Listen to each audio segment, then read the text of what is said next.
เอาถามแบบสดๆเอาเรื่องกำแพงจ้ะเรื่องกำแพงคือบ้านเฮ็ดดีแถวสนอกำแพงเนี่ยตรงแบบเที่ยงจีรี่โอ้ยเบิร์ตตกโลป้านี่บอกเลยว่าบ่มีไผคือแข็งแรงทนทานของผู้อื่นได้บ่เป็นของก่กำแพงไหนเอาถามตรงๆมาคือว่าถูกสร้างโกงมันแม่นอยู่ดิเขาเรียกว่าโกงไหมอ่ะแม่เขาแบบว่าเขาไม่มาทำแล้ว เขาบอกว่าเฮ็ดแล้วเขาเบิกเงินไปแล้ว2 ก่อนแล้วเขาก็ไปอาดหลานคือว่าเฮ็ดซ้ำนั่นได้ไปเท่าไรก็ทั้งหมด107,000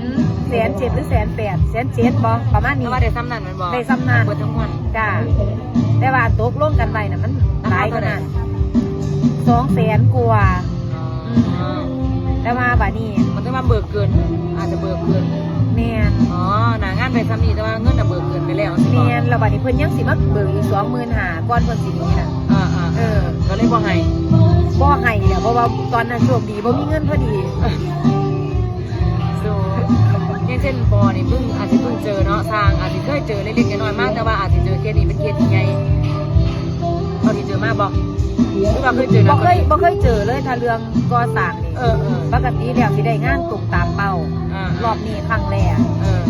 ถ้ามาแพร่ผ้าเนี่ยไม่ต้องพูดถึงคือเจอเยอะมากเกี่ยวกับเรื่องแบบก่อสร้างที่บ่ได้ตรงตามสเปคแล้วก็ถึงโกงมาหลายบ่ซื้อถึงโกงมาหลายแต่ว่าพอดีน้องเราเคยมาปรึกษาเนาะเมื่อนี้ก็เลยมาเจอกันเลยถามว่ามันเป็นจังใดสนองน้องก็บอกให้ฟังแหละก็เลยบอกสู่พี่น้องฟังวันนี้เราก็อยากมาเป็นเขาเรียกว่าเป็นกระบอกเสียงให้สำหรับคนที่อาจจะไม่อยากให้ใครเป็นเหยื่อเนาะไม่อยากให้ใครเป็นเหยื่อสำหรับคนใดที่อาจจะเฮ็ดจ้างสร้างชั่วโมงนี้ก็ยากพี่น้อง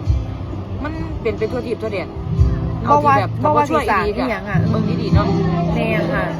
อุ้ยอันนี้เพิ่นแบบว่าโบไฟเอาลูกเอายังมาให้เบิ่งคือปอเคยจ้างแกทำหลังคาบ้านเช่าปอก็เลยว่าเอาสร้างผู้นี้ล่ะเฮาเคยจ้างเพิ่นก็สิบ่คิดงานเฮาดอกพี่แม่นแต่เขาก็เปย์อยู่ใช่มั้ยตอนนั้นก็ส่งงานช้าแต่ว่าหลังคาก็รั่วแต่ว่าปอก็เลยบอกว่าพี่หลังคามันรั่วเพิ่นก็กลับมาเฮ็ดให้แม่ตอนนั้นแม่ก็คือจะเหมือนรับผิดชอบงานดีแม่เฮาก็เลยรู้สึกว่ามันก็การก่อสร้างเนาะมันก็สิมีผิดพลาดบ้างจังซี่แม่แต่ว่าเพิ่นก็ยังแบบว่ากลับมารับผิดชอบงานให้เอาสร้างผู้นี้ละจังซี่นะบัดนี้สุดท้ายแล้วพอมาเฮ็ดกำแพงมันก็เป็นจังซี่กำแพงก็พื้นที่ข่อยสี่เหลี่ยมบักงามได้บัดนี้ไม่เหมือนใครในโลกอ่ะมันอาจจะแบบเขาอาจจะคิดว่าจะทำเหมือนเป็นหางงูเหมือนกำแพงวัดอะไรอย่างนี้ไหมที่เธอสวยที่เธอเป็นสี่เหลี่ยมแบบสี่เหลี่ยมยาวเลยเหลี่ยมพื้นผ้ายาวไปคือที่นั่งสวยถ้าเฮ็ดบ่ตรงก็คือบุรูเลยว่าบ่ตรงแมนค่ะเนาะว่าตรงที่หลีมันเกิดกับใจเข้าใจเฮาค่ะแค่เคยเจอน้องอะเจอมากอะใจเข้าใจเฮาเนาะบางเทื่อก็ได้ถ้าไม่พร้อมเฮาก็อย่าไปรับงานปรึกษาหรือว่าคือต้องคิดใจเพิ่นใจเฮาว่าถ้าเฮาเจอแบบนั้นเสียเฮาก็จะเสียใจเพราะเฮาเสียเงินน้องเงินก็สิหามาได้แต่ละบาทลำบากอยู่ดิห้องนี้เฮียไหลไข่ย่อยอยู่ดิดอกจนเดียวฮักคนนี้ในเศรษฐกิจก็แห้งเป็นนั่นซี่นะคะอย่ามาตัวกันเถอะเนาะเอากับเป็นอันกระบอกเสียงให้พี่น้องก็แล้วกันพี่น้องค่ะทั้งเบิดทั้งมวลที่แบบว่ารู้ก็บ่ฮู้หรอกว่าอย่างจังใดแต่ว่าเห็นแต่น้องถ่ายคลิปลงก็เลยมาถามข่าวนะคะก็อยากเตือนให้พี่น้องแบบว่าระวังถ้าเกิดว่าเจออย่างแบบว่าจะสี่ก็ให้เบิ่งดีๆก่อนที่จะตัดสินใจคือขอเฮ็ดร้านนี้ด้วยกันได้คนก็เคยเจออันนั้นเลยโต๊ะเก้าอี้แล้วเฮ็ดต้มฉันเนาะ